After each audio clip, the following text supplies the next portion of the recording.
Hello, everyone, and welcome back to Atlantic Coast Aesthetics. I'm Matt with ACA, and joining us once again is Dr. Thomas Pane, Chief Medical Officer and founder of Atlantic Coast Aesthetics. This week's question, Dr. Pane, is we got somebody from Facebook asking if they need a back lift. They've done lipo multiple times, and they still have some excess back fat. They've done various other procedures, but are wondering what can be done at this point. So, Dr. Pane, what would you suggest?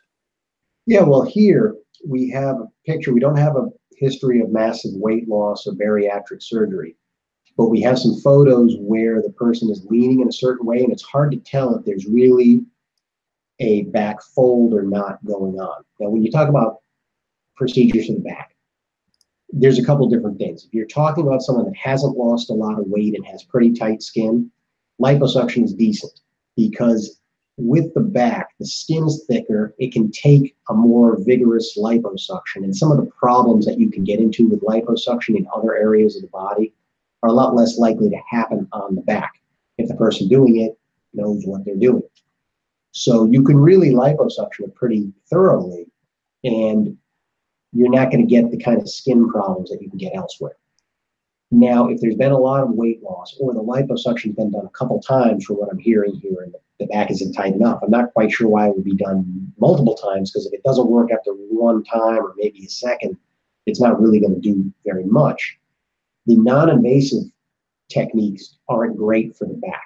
The only downside is they're not very harmful other than you paid some money to have this done.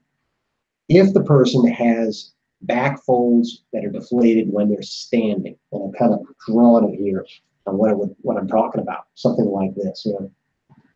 It's the best we can do here. I'm not a great artist, but in this kind of situation, you're really not going to get very far with any more liposuction. Those folds aren't going to go away. You can't exercise. You can't tighten them. They really have to be excised. So you end up doing what they call like almost like a tummy tuck of the back.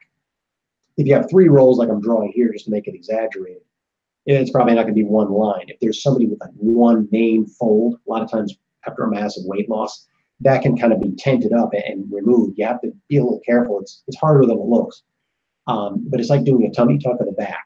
And the downside is the fact that you have to have a scar, a pretty visible scar on the back. And it's not always hideable depending on what you're going to be wearing.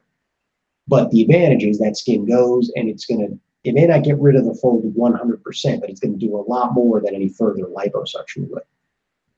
If you don't have a fold hanging when you're standing straight, then it's going to be a trade-off whether you want to get that scar to make the back skin somewhat tighter.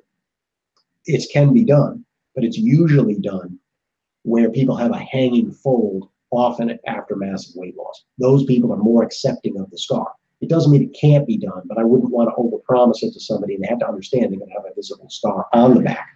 So again, liposuction works well, usually one time if it's done properly in somebody with good skin. If there's been massive weight loss or there's a lot of loss of elasticity of the skin, hanging folds like I drew there, then you're going to be thinking more toward the excision procedures, but you got to accept the scar because once it's on, you can't take it away. But it's a good trade-off in the right patient who understands what's involved, and it can work out pretty well for them. So it's a procedure we do offer. Not everyone offers it, so you got to make sure you get an honest opinion when you go for that consultation. So I hope that helps, and we'll talk to them next time. Thank you, Dr. Pane. And if you have a question for the doctor, please reach out to us on our website, Instagram, Facebook, Twitter, LinkedIn, or YouTube channel, or by the link below this video. And Dr. Pane, we appreciate your time, and we'll see you on the next question. Excellent.